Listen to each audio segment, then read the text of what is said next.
What's up, guys? It's your boy D Fresh in the building.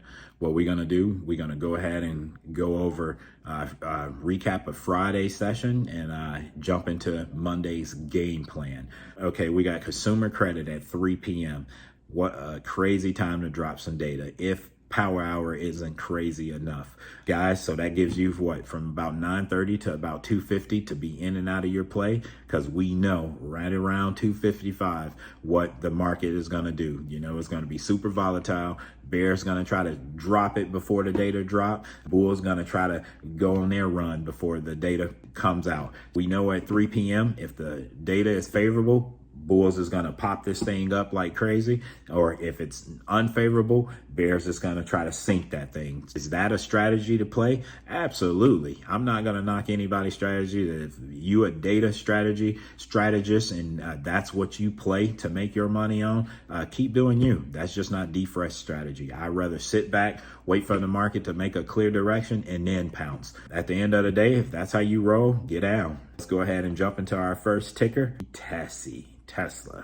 So guys, in Tesla gave everybody, all types of traders, opportunity to make money.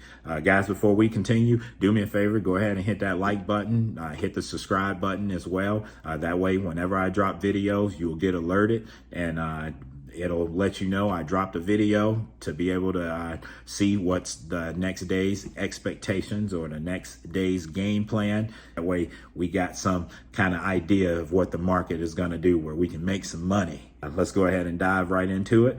Guys, if you were a scalper, man, you was able to make money. If you only followed bullish plays and rode it up, you was able to make money. If you was a bear and you follow the downward push, you was able to make money. Shout out to everybody that got into Tesla and made money. How you make money, do me a favor, go ahead and put it in the comments. Let me know if you rode it up and was able to make money. Let me know if you was hiding in the bushes and was able to put your sniper outfit on and was able to pop a couple plays into the green. Let me know all that stuff. I'll go ahead and drop you a champagne bottle down there and celebrate with you. I didn't catch this big move to the downside, but I caught that move going back up. So we seen what at opening we popped. Boom, that thing jumped all the way to 252. I had a level sitting at 253.90. I've been saying all week, if bulls can break through there, you're going to see 255 and more. But Bear said not right now. They dropped that thing all the way down to 242.70.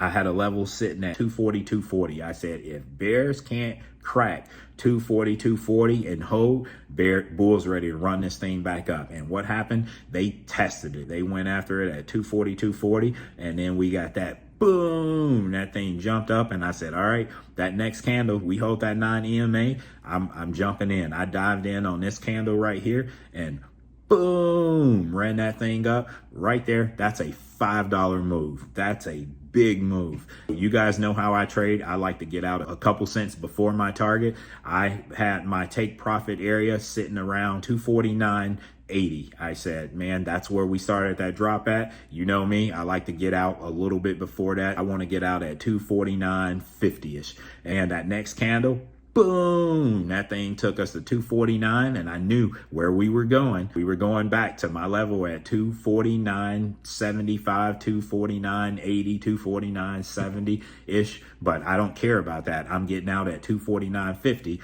and what we do, that next candle, boom, they ran that thing all the way to 250. I was already out of the play, so when I seen that red candle, it kind of went a little bit higher than my level, but boom, that Bears came in and smacked that thing all the way back down. Another $5 move. If you played that bear rejection right there, another $5 move. So we seen the Bulls held on to the 20, popped it back above VWAP, and what do you see right there? You see a reverse candle. That candle right there was the alert. Hello, mayday, mayday, mayday. If you are in puts, get out. This is a reverse candle. If you don't know how to read candles, man, let me know in the Discord that you don't know how to read candles. We'll go over candle reading. You got to know how to read candles. That was a mayday right there for anybody that was still in puts to get out. And you see that next candle, boom, they ran that thing all the way to 250. Wherever we've been getting rejected at, right around that 250 area. And if you had your sniper outfit on and you was able to catch that bearish move back down, check this out. That is a $6 move to the downside. We came all the way back down to 243.90. Bull said, nope, we riding this thing back up. So got that pop right there. They came back, they held above the 9 EMA, and then after that, they ran that thing up for the rest of the day. We end up finishing somewhere around 251.80. We're sitting at 251.45. Heck of a close for Tesla.